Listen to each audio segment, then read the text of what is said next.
प्रणाम महाराज।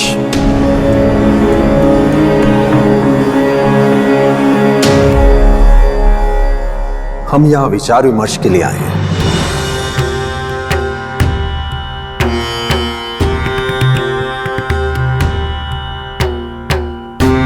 प्रणाम पिताश्री। शुभाशीष।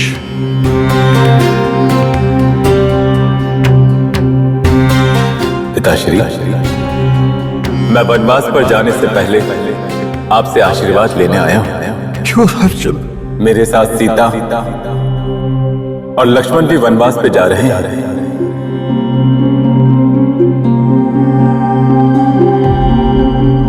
क्या? सीता और लक्ष्मण क्यों पुत्र? कैकेयी ने ऐसा कोई वचन मुझसे कभी दिया ही नहीं। या जो कुछ हो रहा है राजचंद्र वो उचित नहीं है पुत्र। मैं तो वचन की मर्यादा से बंधा हुआ हूं पुत्र, किंतु तुम किस वचन से बंध गए हो? बाल्य अवस्था से लेकर अभी तक मैंने सदैव आपको यही सिखाया है कि जहां भी कोई अन्याय होता देखो उसका विरोध करो, उसका नाश करो पुत्र। तो अन्यायपूर्वक दिए जा रहे इस वनवास को तुम क्यों स्वीकार कर रहे हो? क्यों नहीं विरोध करते इसका? विद्रोह कर दो पुत्र, अयोध्या की राज सत्ता के विरुद्ध युद्ध छेड़ दो। उस युद्ध में हमें परास्त कीजिए। हम प्रसन्नतापूर्वक अयोध्या का राज सिंहासन तुम्हें सौंप पाऊंगा पुत्र। पिताश्री, आपका पुत्र हूं, आप विवश हैं, किंतु यदि एक पिता एक पुत्र के प्रति जानबूझ करके अन्याय करे तो भी एक पुत्र का धर्म होता है कि वो शीश झुका करके उस अन्याय को सहन कर ले।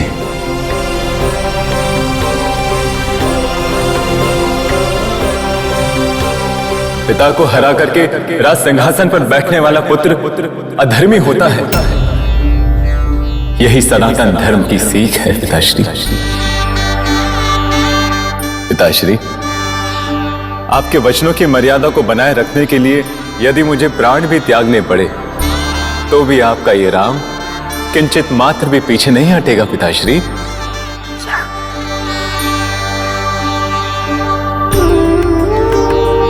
तुम समझने की चेष्टा क्यों नहीं कर रहे हो रामचंद्र? पुत्र, कैकेयी को दिया गया ये वचन मेरे जीवन का सबसे बड़ा अभिशाप बन गया है। तो क्या मेरा ये महापराक्रमी पुत्र अपने पिता को उस अभिशाप से मुक्ति नहीं दिलाएगा? पिताश्री, इस संसार में ऐसा कुछ भी नहीं है जो ये राम अपने पिता के लिए ना कर सके, किंतु आपकी भांति ही मैं भी रघुकुल का वंशज हूं।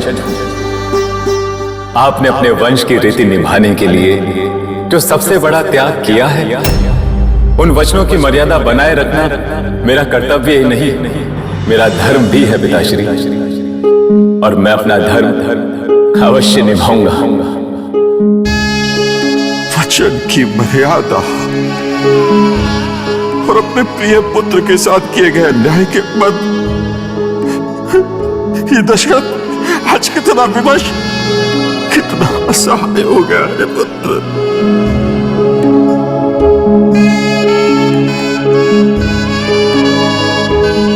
मुझे तो कुछ समझ में नहीं आ रहा है कि अपने सबसे प्रिय पुत्र के प्रति हो रहे इस अन्याय से मैं उसे कैसे मुक्त कराऊं। और इसी चिंता में प्रति क्षण मैं मर रहा हूं।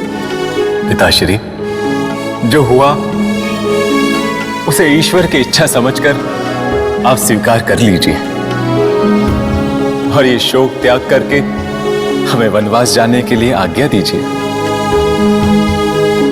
पिताश्री, मैं 14 वर्ष बाद वापस लौट करके आपके चरणों में शीश नवाऊंगा।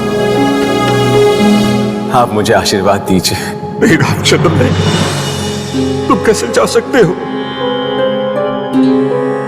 यदि तुम चले गए पुत्र तो ये समस्त अयोध्या सौंदर्य विहीन होकर सूनी हो जाएगी। ये राजभवन है जहां बाल्यावस्था से तुम्हारी किलकारियां गूंजी है पुत्र, जहां तुमने सर्वप्रथम चलना सीखा, बोलना सीखा, ये सब सुनी हो जाएगी। और पुत्र, तुम तो रघुकुल भूषण हो ना,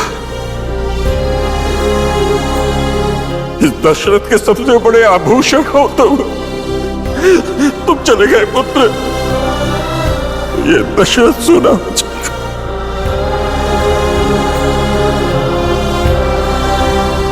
मेरा देह का पिंजर तो रह जाएगा पुत्र, किंतु निसंदेह प्राण तुम्हारे साथ ही चले जाएंगे।